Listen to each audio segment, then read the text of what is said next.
Dean Maria Jansen, good morning. Good morning. Are you a panto person? Do you like the old panto? Oh, no, you don't. I do. Oh, yes, yes, do. I do. Stop it. I love pantos. Do you? And I find the kids' reactions brilliant. I just love watching the kids going ballistic. That's the bit I like.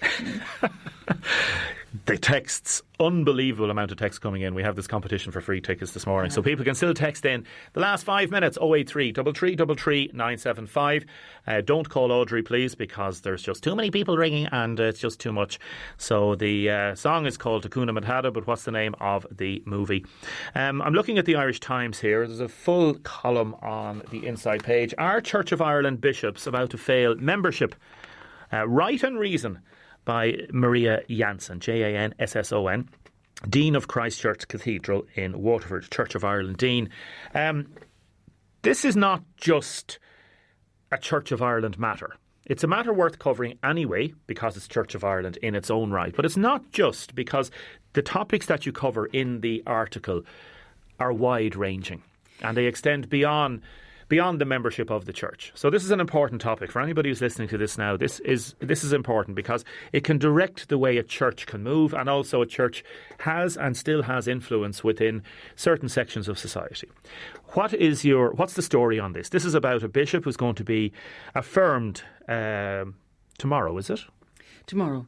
Basically, we have what are called electoral colleges of priests and people who elect a bishop.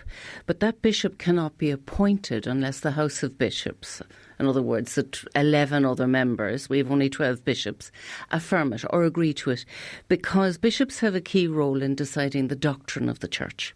We're a parliamentary church. We have a synod. We have a democratic structure that goes from the parish right up to the island-wide north and south.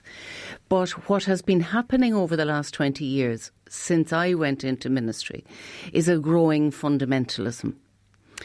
It doesn't hit Waterford. It doesn't hit the majority of parishes on the island.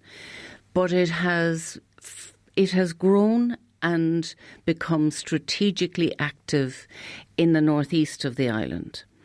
And because most Church of Ireland people are just getting on with their lives, looking after their families, trying to pay the bills, get on with their neighbours, want to go to church to find a bit of peace and community and inspiration for the week ahead. Churchy business isn't on your agenda, but in the background there has been a rising organisation called GAFCON. GAFCON, which is a global association, and it's really for the future of Anglicanism. But the future of Anglicanism that they want is actually a 16th century Anglicanism. Okay, so the Council of GAFCON, that's GAFCON, it's Global Anglican Future Conference Ireland. This is an organisation which opposes, amongst other things, same-sex marriages and the ordination of homosexuals. This is what you're quoting your article today. First thing is, just explain to me how many Church of Ireland members are there in the country? I think there's about 200,000. 200,000, yeah. Okay. And Waterford would have a proportional representation of that? Yes, Waterford is a small but growing community.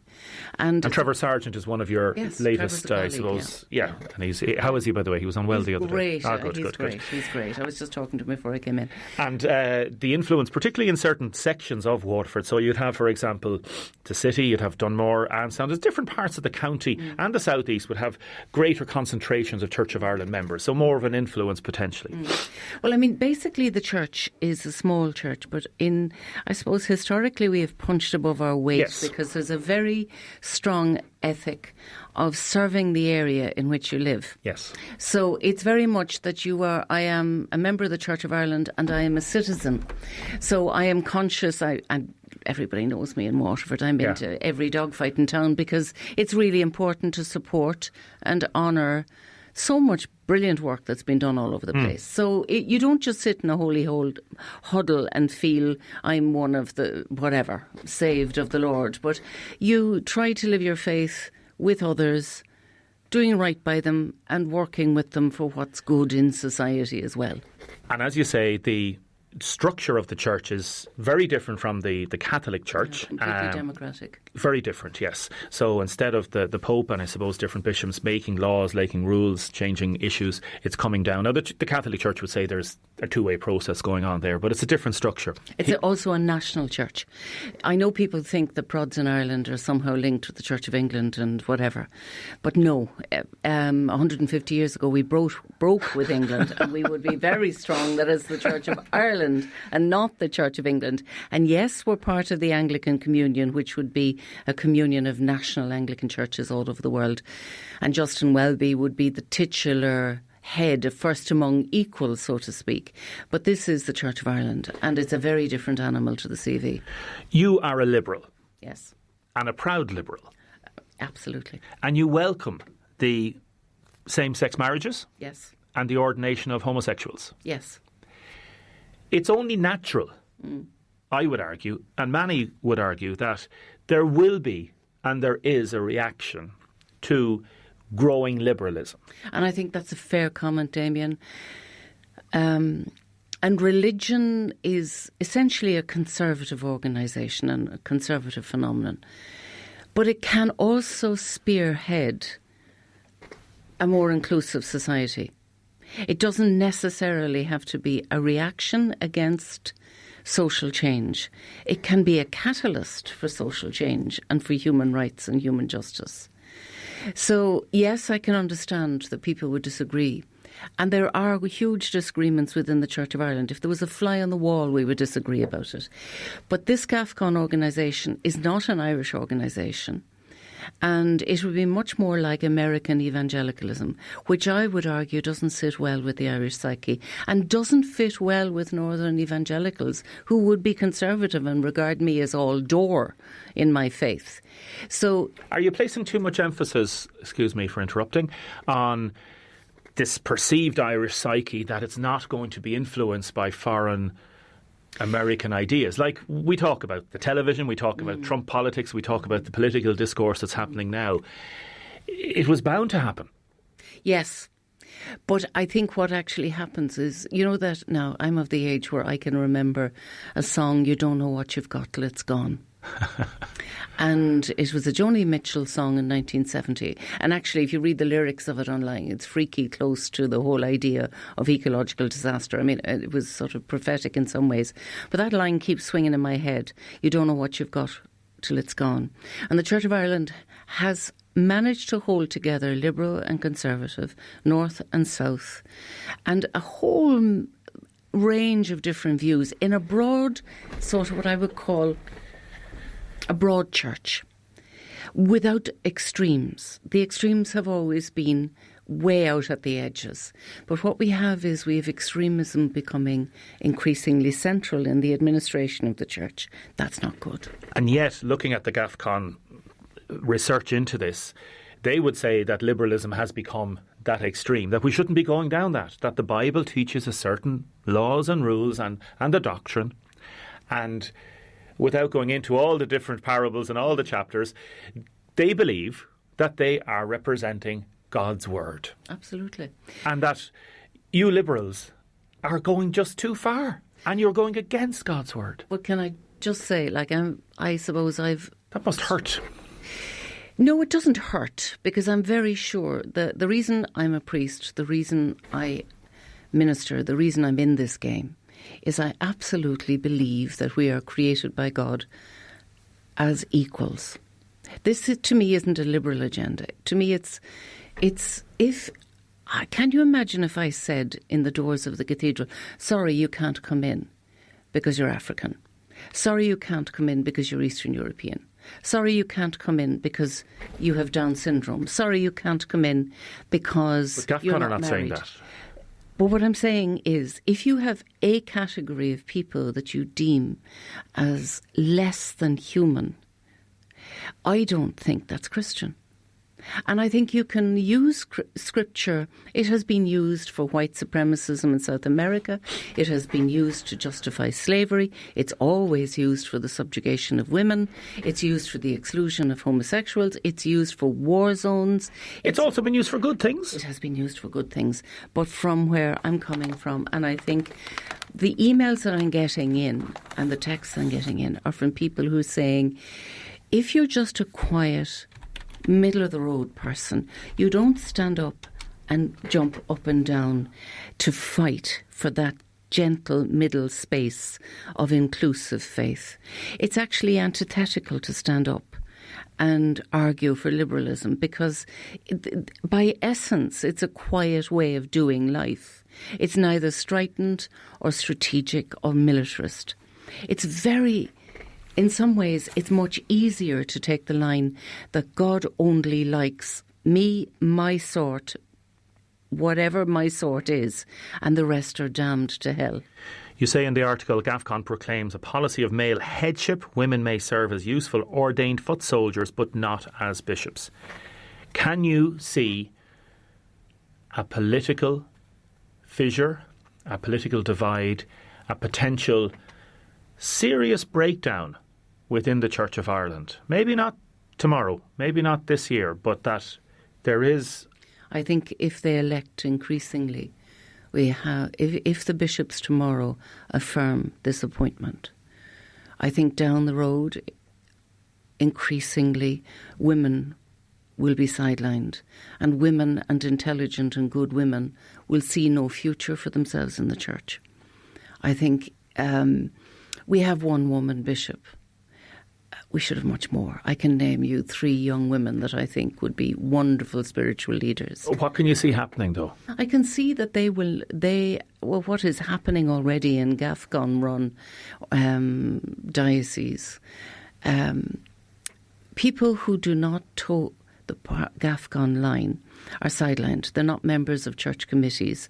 They are sidelined. And it's a democratic structure, so their voice and their viewpoint is very much contained. And some women would be stridently GAFCON and would share the homophobic agenda and share that exclusivism. But to have the premise that women are not... In 1990, the Church of Ireland bravely decided, if you're going to go for the ordination of women, it's ordination of women as priests and bishops. It took years for the Church of England to get that sorted. But when they got it sorted, you could see that an awful lot of very capable women were appointed bishops and are doing sterling work and fabulous jobs. I see in the Church of Ireland, first of all, the exclusion of women as a lessening of the whole church's spiritual tradition. Can you see, and I'll ask the question again then, a political discourse happening which may lead to a divide, a breakdown of the church? I think the church has gone... A breakaway church? Yeah, no, I would hope not, because... I know you'd hope not. I know, and that's why this is so important. The Church of Ireland has had crises over the years on all the agendas that I'm talking about. The ordination of women, the remarriage of divorced persons, the manner in which synod is run. I mean, get 3 Anglicans together and we'll never agree on anything. And that's fine, that's great. That's not unhealthy.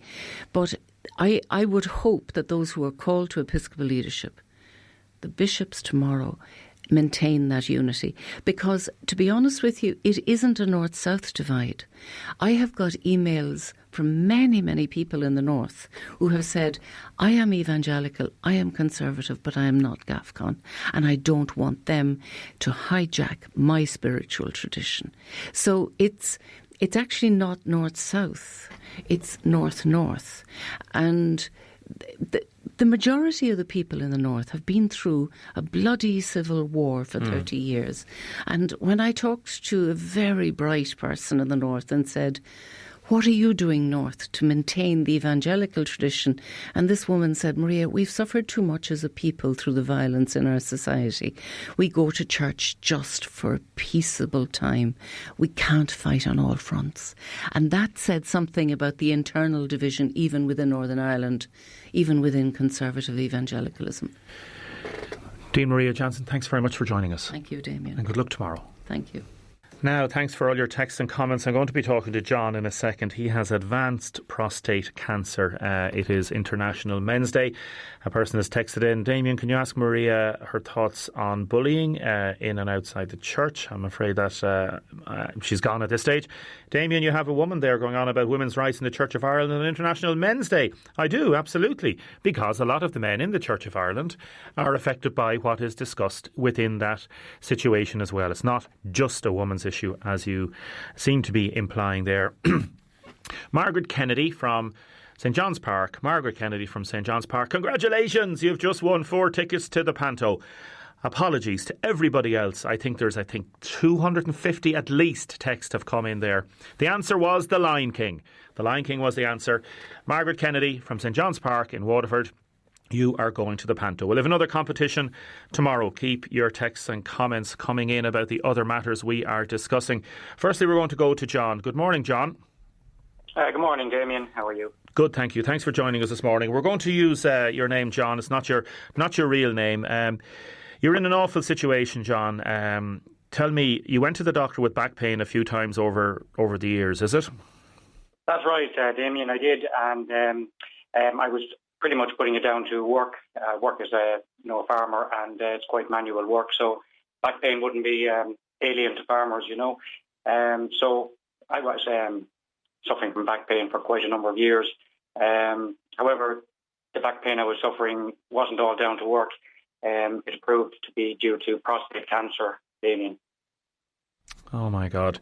And you're down, as you say, down in the west of the county, and you're a farmer.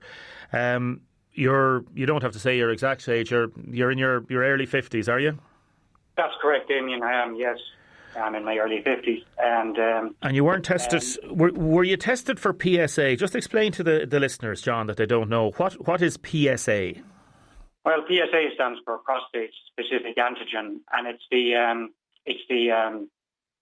test that's used to identify problems with prostate in men. And if the prostate level is raised, it can indicate there's a problem with your prostate. The normal rate should be between maybe 1 and 3. And if it goes outside that, above that, it can indicate that there's an issue with your prostate. Now, the issue might be prostate cancer, or the issue might be just an infection or enlargement, maybe, or something like that, something more minor. But it is the go-to test for prostate issues. And it's a blood. It's found in the blood. Blood test will tell what the PSA level is, and I think the national guidelines for cancer prevention indicate that GPs should talk to men in their mid-40s onwards about prostate cancer and educate them with regard to what tests are available. Yeah, because I did a big piece on this with our resident doctor, Dr. Jeff Plant, earlier in the year, and I'll play a little bit later of the test, the specific, I suppose, physical test regarding an anal examination, which is another way of testing, yeah? That's correct, yes. Well, typically I think the blood test comes first, and then if there's a problem with the blood test, maybe they'll move on to doing a physical examination of the prostate, and then further to that, then they send you for further investigation. If there's symptoms there, indicative of prostate cancer, that they'll send you then to your rapid access clinic in the local hospital for further investigation. Yeah, and I know that's the thing. Yeah, like you came in here because you're undergoing treatment at the present, and fair play to you, John, for coming in, because I just started chemo yesterday, actually, in the Waterford hospital there, and I've had some radiotherapy also. So my cancer, unfortunately, is no longer in the prostate. It left the prostate, and it spread to some bone. Oh dear! When did you find out this? I found that out pretty early on, Damien. Yes, when I went into hospital, they did some tests on me and scans, and that determined that the cancer had left the prostate. It's advanced cancer. So this is only in the last few months? This is only in the last couple of months, yes. And my story was that I had blood tests done all right by my GP, but the blood tests were never, the PSA was never checked in the blood. So that's where what's pretty much brought me on the radio, because I just wanted to highlight to people out there who may be getting blood tests and thinking that they're doing everything right. If they haven't requested or specifically asked for a PSA test in their blood, then they may not get one, and they may be in the dark with regard to their health. I'm shaking here, John, because I just can't begin to imagine the thoughts that are going through your head, and the fact that if a simple PSA test had been done regularly with yourself, you may well have been diagnosed earlier, and that's correct. And you wouldn't be in the situation you're in now. Yes, I had 3 blood tests done between 2016 and 2019, and all 3 of them were not tested for the PSA. They were tested for other things, the lipids or the iron or other things in blood, like, regular items. But PSA was not checked. And the first PSA test I had was in July this year, when I had advanced cancer. It was already advanced at that stage, and I was in considerable pain. So the scan which followed that confirmed that the cancer had spread. Yeah.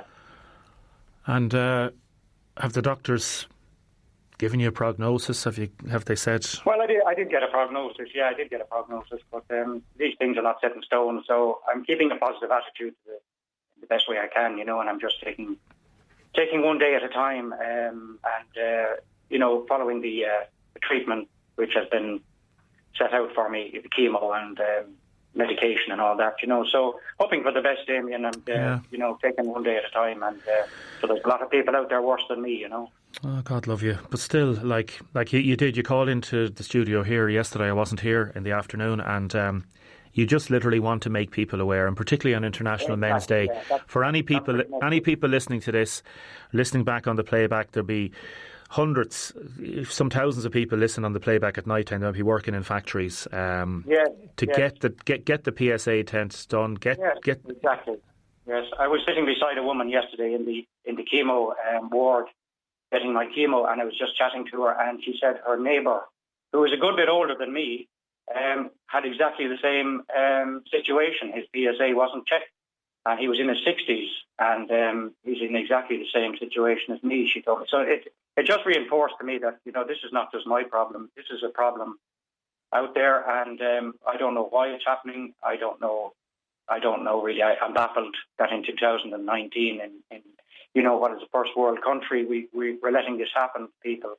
It shouldn't be happening. People should be told clearly about the risks when they reach a certain age, and it's in the National Council for Cancer Prevention Guidelines for GPs that what they're supposed to do, with regard to sitting down with their patients and telling them about prostate cancer and telling them about the risks and telling them about the tests available, and leaving it up to the patient then to decide if they want to go ahead with those tests, and at least putting them in the frame with regard to what's possible, in promoting their health.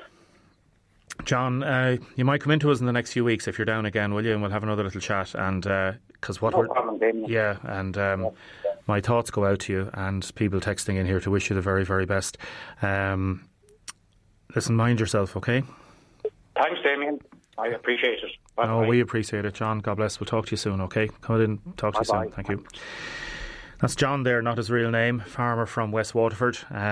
He's only in his early 50s.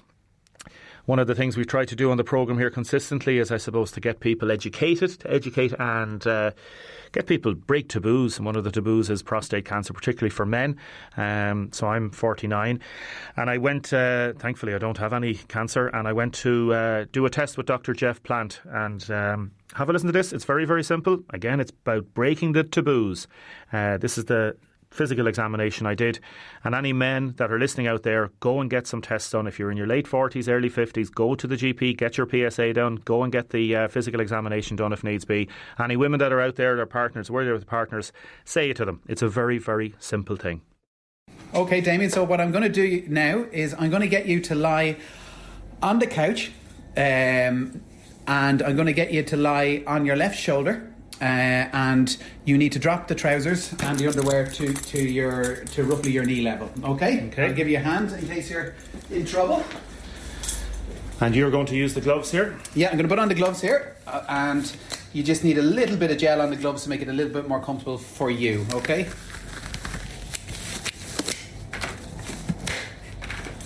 Okay, so I'm lying on my left shoulder here. What's the gel? Sort of a lubricant? The lubricant gel, yeah. Your hand there, are you okay? Yeah. Nice and comfortable? As comfortable as can be. Okay, now Damien, tuck your knees up to your chest like the fetal position there a little bit. Okay. Now, I'm just going to look to start with. And Damien, a little bit of gel now. And on it, when I say count to 3, there'll be a little bit of discomfort down below. Are you ready? Hold on a second. Okay. 1, 2, 3.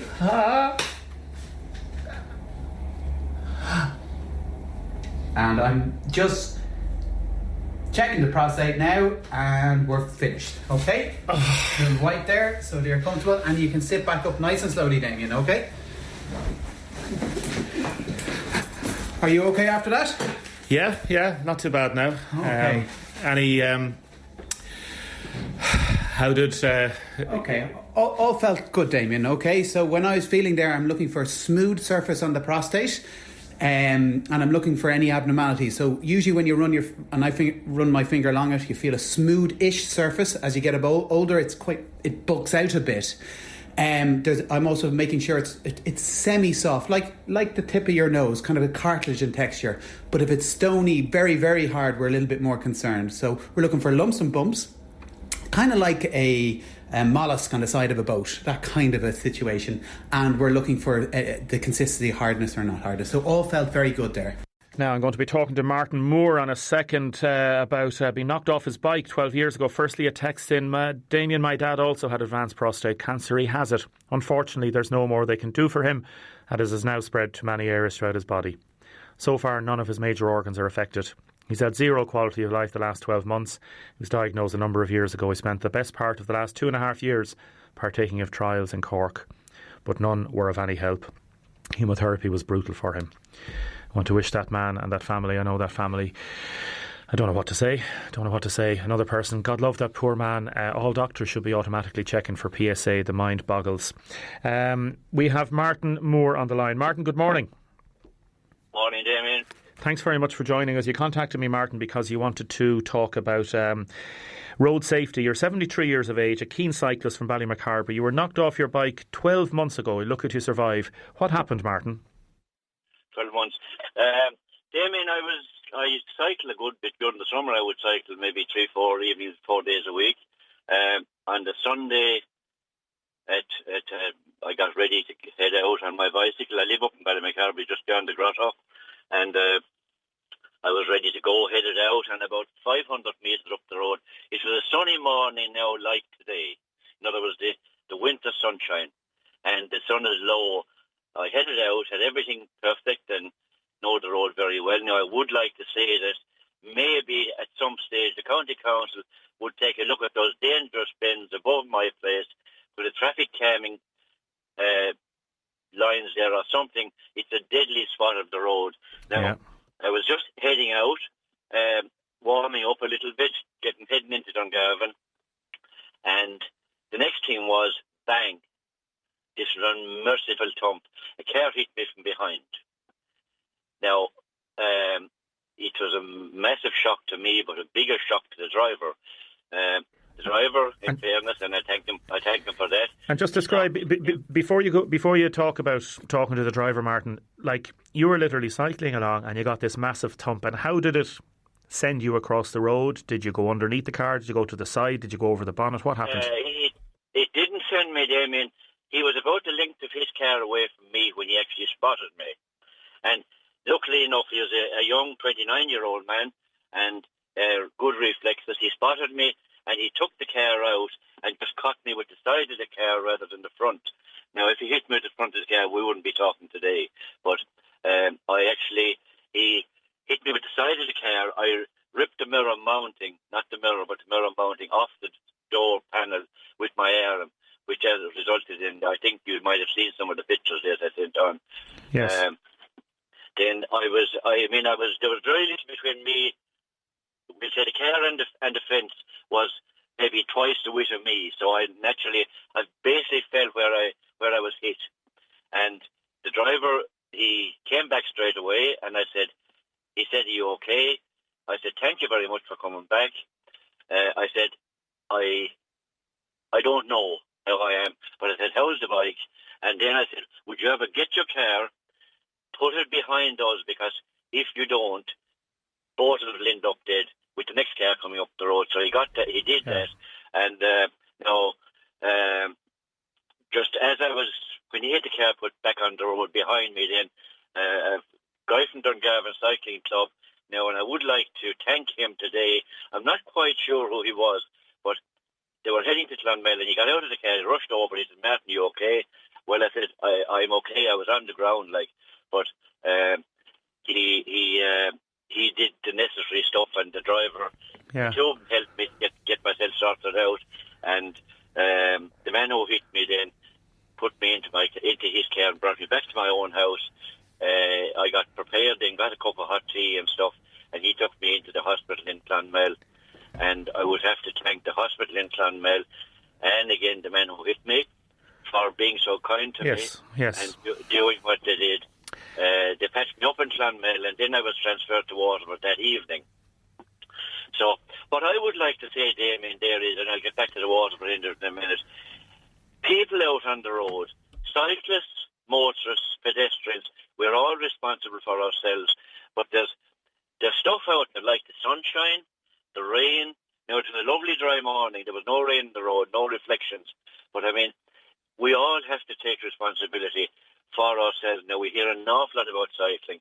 Now, I'm one of the organisers of the Cumra Tour cycling here in Ballymacarbery. We did that for 8 years for Special Olympics. So I know what cycling is about. I'm 73 years old, and I have a fair idea, but the roads are so dangerous now. And even as I'm sitting here now talking to you, I'm down at the Ballymacarbery Community Centre. Yeah. I don't have a signal at home.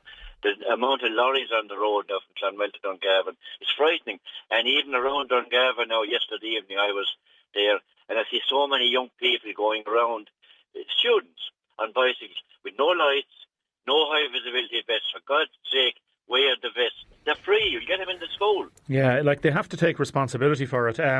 You believe, or your man said to you, and this is why we wanted to talk to you, Martin, particularly at the minute with the winter sun. He apparently was blinded by the low winter sun, was he? Completely blinded. He said, look, I'm 100% responsible. What happened, he said, I didn't see you till the last minute.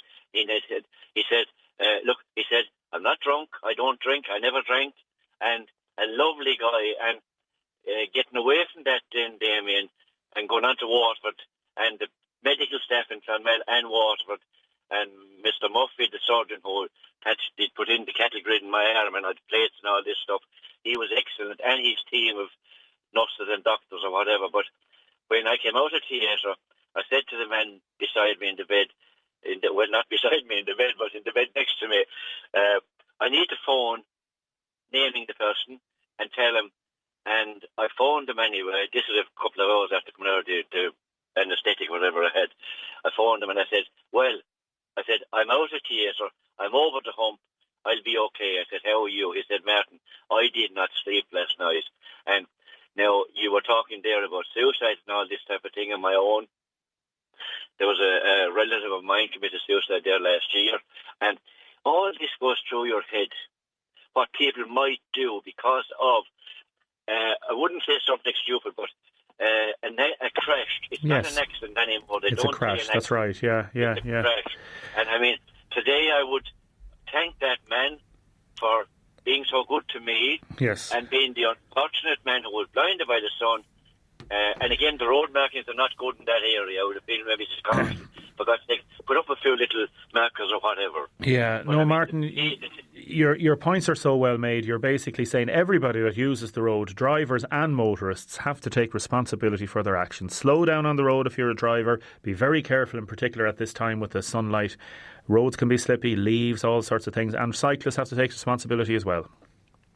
And all excuses are equal as well, Damien. Everybody must. And I mean, the arrogance that you meet. Now, I was out on Sunday. I'm back on the bike again.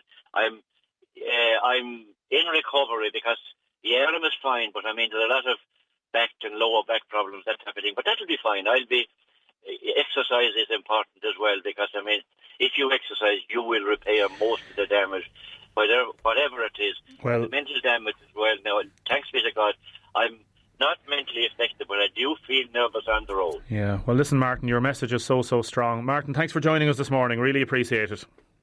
And I hope you enjoyed the match in Dublin yesterday, Damien. Thank you, Martin. Thanks very much. God bless. Take care on the roads, Martin. Martin Moore there, 73 years of age, as you say. And thanks to Martin. He went down specially to the community centre to get a signal on the phone. Coming up, we have the amazing story of the people that go to and are involved with the Invincible Fitness Gym. What's your own name? Helen Dalton. Helen, tell us, why are you here? To get back fit again. What happened? I got a prosthesis leg about 6-8 weeks ago in Dunleary. So here to get fit again, to get back up on my crutches and get going again.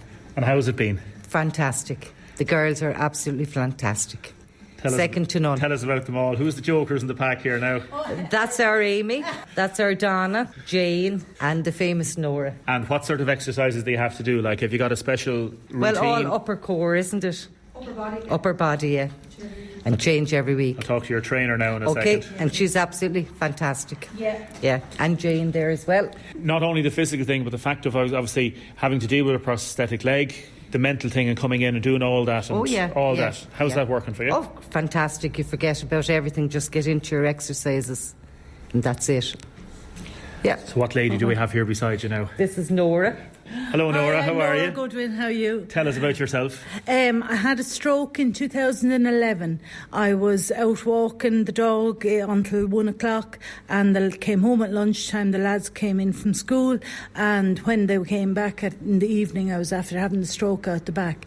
Now I'm paralysed fully down my right side, so I can't move this arm or this leg.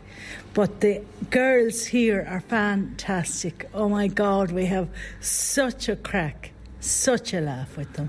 And they do exercise, of course. And what specific exercises now do you find work for you? Well, I love the leg ones, going up and down the legs, also the body ones. I love all of them. They're just very good. I sit in my wheelchair, obviously, when I'm doing them, but they're brilliant. Fantastic. And how important is it to come here and have... Oh, it's a great crack. And especially a group session. Yes. A group of us come from the IWA and they bring us out, and they're there to collect us now. And they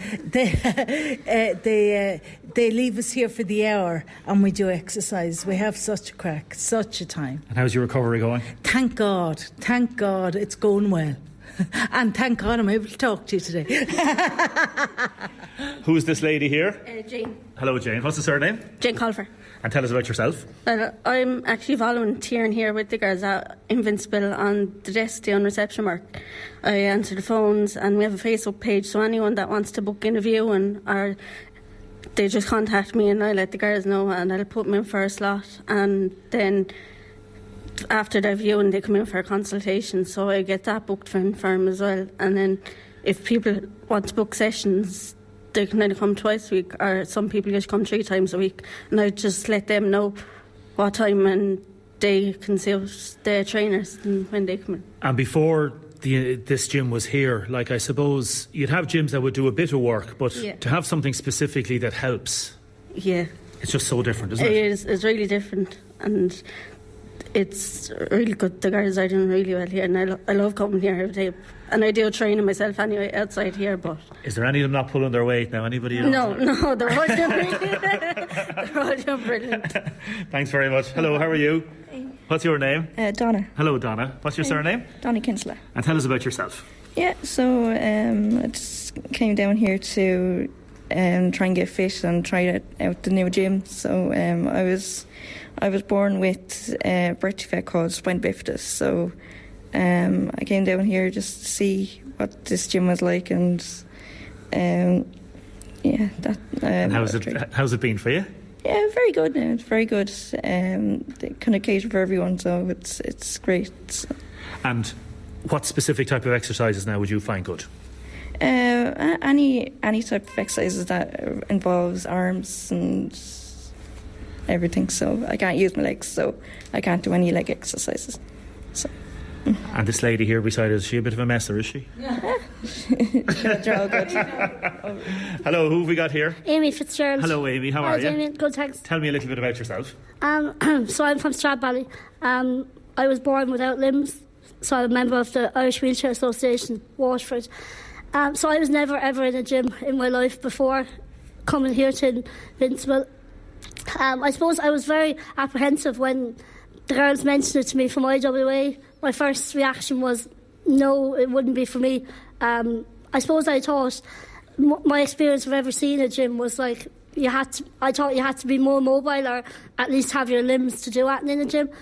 Rachel, Laura and the girls here are just amazing. It's been 3 of the best Mondays in a long time. I absolutely love it. We've such a laugh here, but you also do a lot of exercises and it stands to you, like, because you know you've exercised. You know, like as a wheelchair user, you kind of go from like using a wheelchair to going to bed so it's you are very limited in what you do. Well, I would have never really exercised much, but I have had the best experience ever the last few weeks, and I love it, really enjoy it. Who's not pulling their weight here now? Go on. You can reveal everybody. Go on. Nobody's listening now. Go on. No, everybody's made. We have a right laugh. We have a laugh, but it's good fun.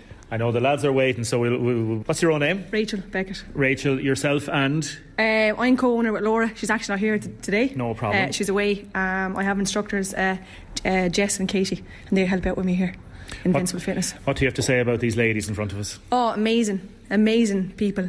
Sean is actually missing. He's the one male that gets attacked by all the females. Yeah, amazing people. Been through lots, but never leave anything get in their way. They're inspirational, and every Monday I love it.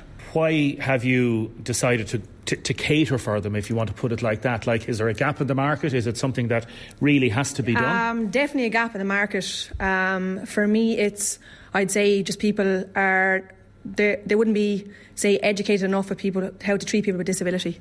Like years ago, say, if you had a disability, people kind of wouldn't know what to do with you. They wouldn't know how to talk to you, even though that they're the same as I or you. They were just unaware of what each individual brings and what they're capable of. So for me, it's kind of people were brought in and they were put on a basic programme, do the same exercise, repetitive, monotonous, no one talking to them and no one like pushing them, giving them their goals. They're nodding their heads here now. Yeah, so it wasn't. So for me, it was like people weren't introduced to the fitness world and what's out there for people. So I just met one individual many years ago and we just clicked and I said, oh, look, this is amazing. Basic things, going from a seated position to a standing position, being able to put their hands up overhead without pain. Seeing that one person do that when before on a daily basis I'd have someone coming in saying, oh, I got 100 kg in a squat. And for me, it wasn't, how would you say, it didn't change my day, it didn't make my heart warm, it was life-changing as experience, and I was a part of their journey and I was enjoying it, and I loved just speaking with many different people, and also just being creative program-wise. Like, they test me on a daily basis. Like today they test me, so everyone has a different capability. So some people can use their arms, some people can use their legs, vice versa. Some people don't have limbs and they leave nothing stop them. And as a gym instructor, to be able to respond to their needs, I'd say, is a great challenge. Mentally, it's brilliant. Being creative, Jess and Katie will tell you, we're constantly researching, we're constantly trialling it. Any member that's here sees me on the gym floor, they're probably thinking I'm mad. I'm picking up different objects, like things you would never think of that would work for, say, weights or kettlebells or like hand adaptions. It's just been amazing that I can make it more make it fun environment, as well as without them knowing that they're training. And if anybody wants to contact you, as we heard, contact you through Facebook? Yeah, through Facebook.